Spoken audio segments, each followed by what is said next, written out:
This week, I had the chance to go to the Micromobility America conference and see what's new and interesting in the world of EVs that aren't automobiles. I got a chance to actually ride some electric motorcycles, see some new electric bikes, see some new products for bicycles that aren't quite on the market yet.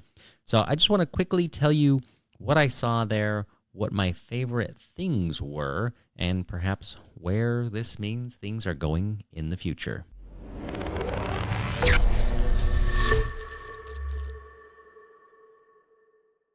So it was definitely an interesting event. I had never been before. I was initially invited to be on a panel, be one of the speakers during the event, but due to health, I just wasn't sure if I was going to be able to commit to that or not. So my goal was just to get there. Now, the conference was 2 days.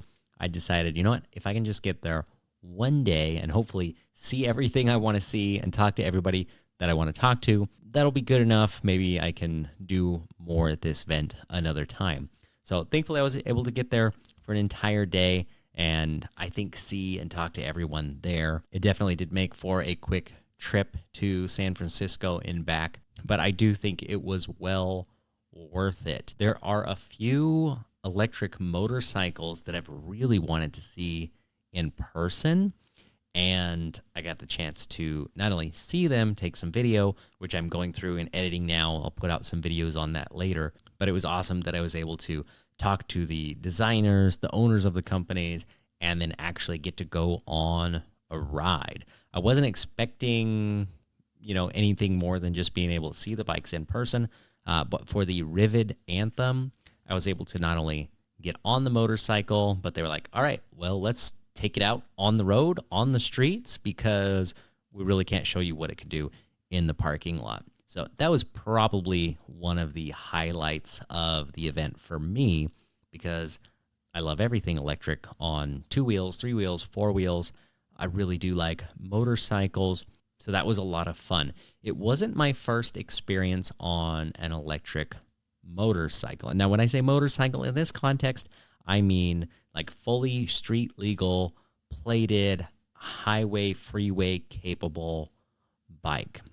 I can't remember what the top speed of the Rivet Anthem is. I think it might be like 85 miles an hour. You really wouldn't want to do that for very long. So when I say highway or freeway capable, what I mean is that it can get up to those speeds. The battery isn't big enough that you'd really want to do that for long. It's 4 kilowatt hours, which is a good around town bike. That's really what they've set it up for. They talked about the, speed and how it's really good acceleration wise from like 0 up to like 40 miles an hour. That's kind of its sweet spot. Accelerates a little bit slower from that point on.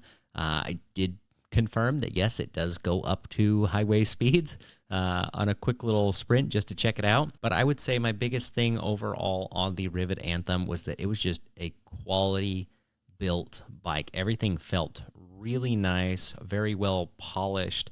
The fit and finish looked great. I didn't have any complaints about the bike. They retail right now for about $9,000, which, is a little expensive for an average motorcycle, but you got to remember that you're paying basically ahead of time kind of for like your fuel with the battery, because charging these things and actually operating them does not cost a lot of money. So in the long run, it might be more comparable to some of the mid-size motorcycles that are actually out there. Performance-wise, it was good. I'm not going to say it was like the fastest thing I've ever ridden, because not only was it not the fastest motorcycle I've ever ridden, it wasn't even the fastest thing I rode at the show, at least as far as acceleration-wise. It felt like a larger motorcycle. I feel like in the pictures, and even when I was riding, there was 3 of us riding all at the same time. I was kind of at the back, watching the guys in front. The motorcycles didn't look that large, but they felt large. The suspension, the brakes, the handling, it just felt like a big bike. It felt like a real motorcycle. So if that's what you're after, the Rivet Anthem definitely delivers on that front. Did have some super cool features like the adjustable seat height. There's actually a button on the right-hand lever, and you can lower the saddle way down and way up. I can't remember off the top of my head what the actual numbers were, but it makes it really easy to get on and off, especially for a shorter rider. If you put the seat down, you can basically flat foot this motorcycle really easily. Super cool. I would not be disappointed if I had one in my garage. It was a ton of fun to ride. The guys were really great, and they are delivering bikes right now. So this is not a prototype. This isn't something you can't get your hands on. They are actually delivering bikes to customers right now, which is really awesome. And the last thing I got to say about them, if you want to know more, you definitely go watch the video, is that they're made here in California. Now, right next to the Rivet Anthem was the Land Moto, guys. And the Land Moto is also an electric motorcycle. So this is a fully street legal plated motorcycle that is also made in America. Not only was it super cool that I could ride two electric motorcycles side by side, one right after the other, it was really cool that both of these are made here in the U.S. Now, the Land Moto takes a very different approach from the Rivet Anthem. They had two different models there, the District and the Scrambler. As the name implies, the Scrambler is kind of beefier off-road tires, set up a little bit differently, and then the District is the street model. There are two different gearing options that they sell the bikes with, and they had one set up in each way. So we were able to really see what the acceleration was like on one versus the other. And I got to tell you, either one is ridiculously fast on the acceleration. The District model, which was set up with the faster accelerating gearing, I think on their website it says it has a top speed of like 53 miles an hour or something like that. But it gets up to that insanely fast. You really have to be careful with the throttle to keep that front wheel on the ground. Was absolutely a ton of fun. Now, out of the two bikes, the Rivet Anthem or the Land Moto bikes, it would be really hard to choose one. If you were in the market for a road legal motorcycle, which one would you buy? The personalities of the two bikes, completely different. The Rivet Anthem, as I said, was a motorcycle in every possible way. It felt like a motorcycle. I felt like it had the weight, it had the stability. It's something I would feel very comfortable with riding on the freeway. That's just kind of the overall vibe it had. The Land Moto bikes were a little bit more like riding a Sur-Ron or some sort of other electric smaller bike. So lighter, more maneuverable, just absolutely insane acceleration and a lot of fun that way. They had a little bit more noise in the chain system. Both of these bikes were mid-drive bikes or mid-mounted motors of some sort, but it definitely felt a little less refined, but not in a bad way, not in a, quality way. The quality looked top-notch on both of these bikes, but to me, it's like the personality difference of like, if you go test drive a bunch of different cars, each car is going to have its own personality and vibe. Doesn't make one bad, it just makes them different. If you were to compare them like some sort of sports cars, the Rivet might be like the high-class Aston Martin, and then the Land Moto is like the fire-breathing Lamborghini. Both excellent in their own way, but both completely different things and probably going to suit different people. Definitely if I wanted something that had some off-road capability, the Scrambler version of the Land Moto in particular would 100% be the way to go. If I was just strictly for something that felt like and handled like a sport bike, a street bike, then I'd probably go towards the Rivet Anthem. But like I said, both of them are very, very good, and I don't think anybody is going to be disappointed if they end up buying either one of those. Both on the market right now, both bikes you can actually buy and get. Now, surprisingly, those two were not the fastest things at the event either. The last one, though, was just on display. It was not available for test rides, and I would say for very good reason. There was one electric scooter there that was set up for racing with a top speed of 90 miles an hour. That's just totally nuts. I really have no interest in taking a scooter 90 miles an hour. And I don't mean like a sit-down scooter. This was a stand-up scooter with the tiny little wheels. I can't imagine how many RPMs those motors are having to spin up because it was dual hub motors, one in front, one in the rear wheel, and a really large battery in that bottom platform. That was pretty awesome just to look at, but I really didn't have any intention or interest in riding it, even if they were allowing it, which they weren't, and I think that was for the best. Now, one thing that doesn't change very often, or I should say innovation takes longer times to see things that really work, is drivetrains of bicycles. So for over 100 years, we've been using chains. That hasn't really changed a whole lot. There are some belt systems. One is from Gates. Probably the most well-known is the Gates belt drive. But in recent years, there is a new company that's popped up called Veer. And one of the most interesting things about the Veer company is that they have belts similar to the Gates system that are a closed loop, but they also have a split belt. So the split belt design allows you to loop the belt around a frame. So if you don't know much about belt drives for bicycles, the original design of a belt where it's a closed continuous loop means that you have to have a break in the frame somewhere to basically run that belt line, what used to be the chain line, from the front sprocket to the rear sprocket.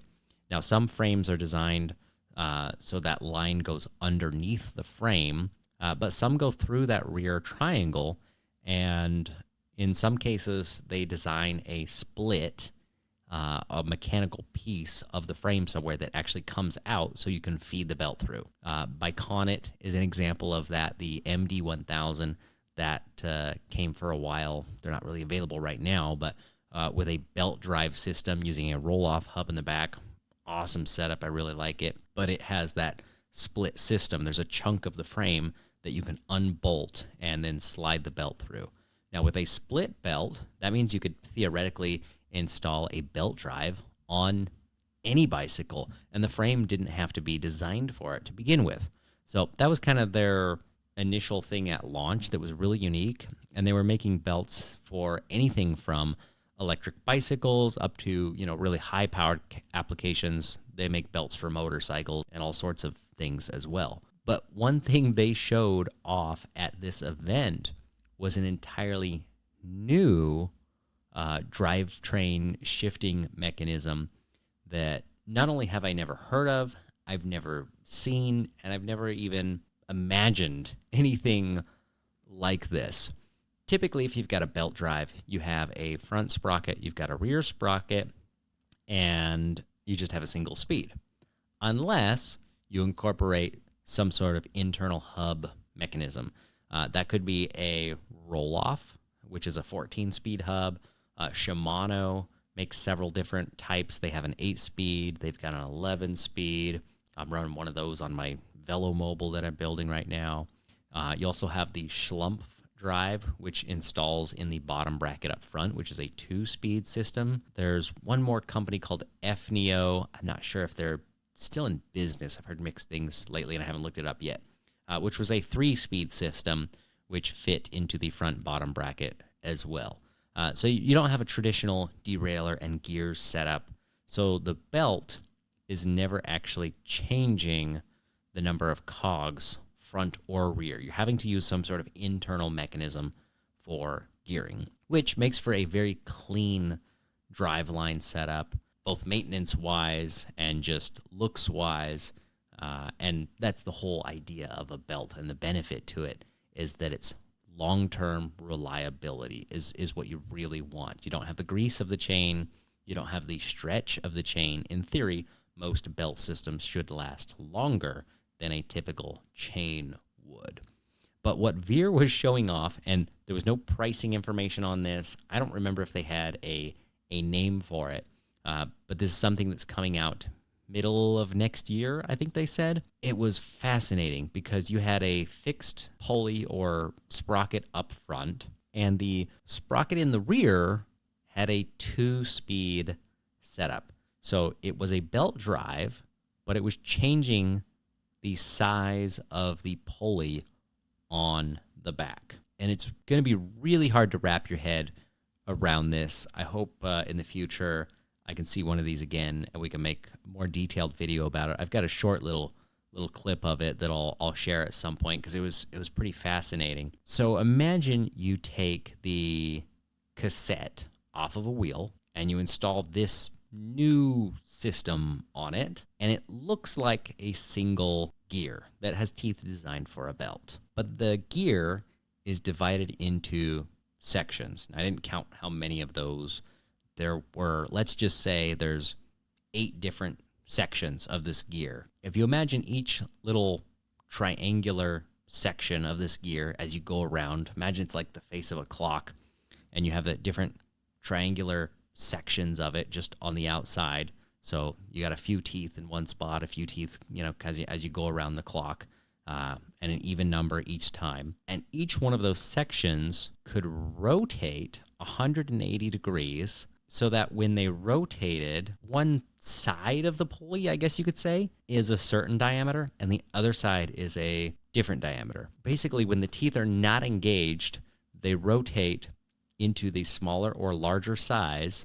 So it's like the belt is just walking on and off of a larger or smaller gear when you shift. And it was a wireless shifting system.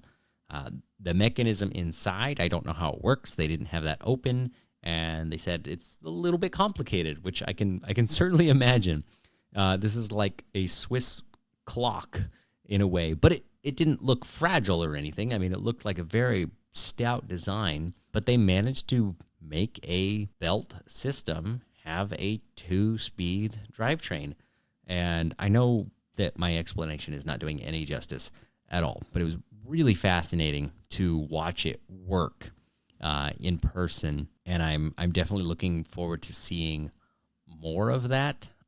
It sounds like this is going to be something that's definitely coming to market next year. And the way it works, how it mounts to frames, there's a lot of little things that are quite ingenious. It doesn't use a derailleur hanger at all. You don't even mount anything to your derailleur hanger, which I found really interesting. You just don't need it. So that opens up the types of frames that you can mount this to. So I really like that. That was one of the smallest things we saw at the show, but probably one of the most innovative and unique, and things that, again, that I'm really looking forward to seeing more of. So also glad that we just got a chance to talk to them about bikes and belts and, what their business requirements are, so we could see if that's something we could ever incorporate into one of our bikes in the future. So definitely something we're keeping in mind. We definitely get requests for belts on all sorts of bikes. Now, their systems absolutely would work on almost any bike. The only downside is you kind of have to have some volume of the specific sprockets and belt lengths to make it for a specific bike. So if you know exactly what gearing you want, then it's totally doable. But if people want to kind of change or mix and match, that makes it a little more complicated, at least at this point in time. Hopefully that gets easier down the road. But they're really focusing a lot on working with OEMs and belt systems installed on bikes as they're built. So we'll see what happens as time goes on, but I'll be watching that one for sure. Now, if I just had to stop here and pick 3 things that were probably the highlights of the show, that would be it. The electric motorcycles from Rivid and Land Moto. Ton of fun. Glad I got to ride both of them. There were other interesting things, of course, but number 3 is going to be the Veer belt drive. But most of what I saw were traditional bikes, electric bikes that I've seen before. Some skateboard companies, Meepo, I've done a review on one of their boards before. They were there, so it's good to see them in person, see a couple of their other board options. Definitely something I'm looking at possibly putting in our retail store even. There were a lot of scooters there of various types, and a lot of rental and ride-sharing type equipment. So, for example, bike racks that are designed to hold rental bikes that sit outside and, have charging infrastructure built in. Things that are meant for big cities, metro areas where people are renting bikes and riding them just around town. There was a lot of that kind of stuff going on at this show and being displayed for sure. But of course, I like the odd, unique stuff. So there was two things I want to talk about. One was a company out of Canada. They were brand new, basically, so just getting started, and they had some European-style Bach-feet cargo bikes, but they were welding the frames in Canada. They're using the motors from Grin EV, which are made in Canada. That was an interesting one because here's this cargo bike, but it's basically, as much as reasonably can be done, a made in Canada, made in America product. So I really liked that. I liked that they were using quality components. And one of the interesting things was the structure of these frames was basically an extruded beam. And by using this slotted beam, they could effectively bolt different accessories right where you need them to be. It made them very versatile. And they could also cut these beams to whatever length you need for the cargo bike you order. So if you need a cargo bike that's a certain length to haul a certain thing, they can cut the frame to that length and make it that way. So one of their very interesting claims was that they can have a full-sized pallet that's 48 inches by 40 fit on this cargo bike. So you could literally have a cargo bike that pulls up somewhere and a forklift could drop a pallet onto it, and then it could take off and go deliver it somewhere. They said that was the biggest that had ever been done, or the only time a full-size pallet could be put on a cargo bike. I believe it. I've never seen that done before. So that was pretty cool. A cargo bike in itself may not be the most exciting thing, but just the way they were making these and some of those little details, they really stood out to me. And last was something called Mevo. Now, this is interesting because it's kind of like a Velomobile, which, of course, I really like Velomobiles. I have a couple of them at the moment. One's a long-term project that I've been working on building. One is a short-term project that I bought to do a little work on, make some videos on, and you'll see that in the near future. But this was different from others that I had seen.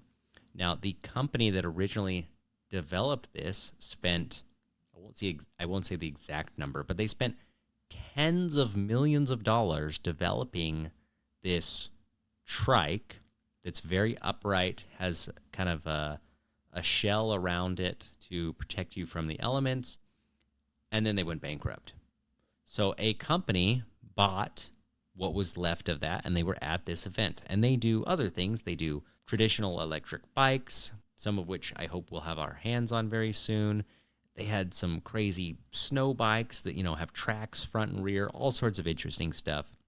But the Mevo was what I found most interesting because there aren't many products like that on the market that are being sold right now. And there aren't many products like that that have been tried in the past that are still in business. Now, there are lots of velomobile companies that are making low-to-the-ground, aerodynamic, pedal-only vehicles, if you will say. They're really bicycles, just super aerodynamic. And the problem with velomobiles is how expensive they are.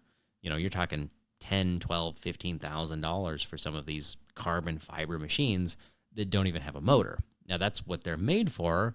People who really want to cycle and stay fit and just use them kind of as a car replacement, but under their own power. That's really the draw. Occasionally you see some people adding a motor to them, but it's not the norm, I would say. I really think an affordable velomobile that's, half that price or a third of that price might do well in the near future.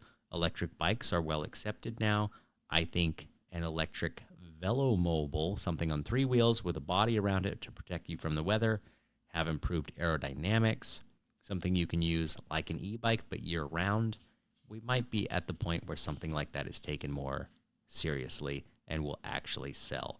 So I think they've got a chance with that with the Mevo, and I think they've solved some of the problems that traditional velables have, which is price. It was also much more upright, made it much easier to get in and out of. So I did spend a good chunk of time visiting with those guys, what their plans are coming up. The Mevo is going into production. They're having parts and pieces and things made now, estimating that they're actually going to be available in April, so the spring of 2024. And if all goes well, hopefully we can get our hands on one of those to really check it out in person, take it out on the road. I didn't get to ride it there at the show, but it was more or less a production ready bike. So another update a little closer to home for me is that we are now moving into our new store location. So if you've been trying to call or email us and having a little bit more of a delay than expected, just bear with us. We are not only full-time fixing bikes, selling bikes, answering emails, phone calls, but we are also a moving crew at the moment. And we're going to make this move as quickly and as swiftly as possible. So stay tuned for hopefully some really big news about a grand opening, possibly combined Black Friday sales event in November. I think that is a very realistic possibility right now at Area 13, our new headquarters in downtown Grass Valley. The store's coming together really nice. I'm really happy with how all of that setup is turning out, and I can't wait to see you there.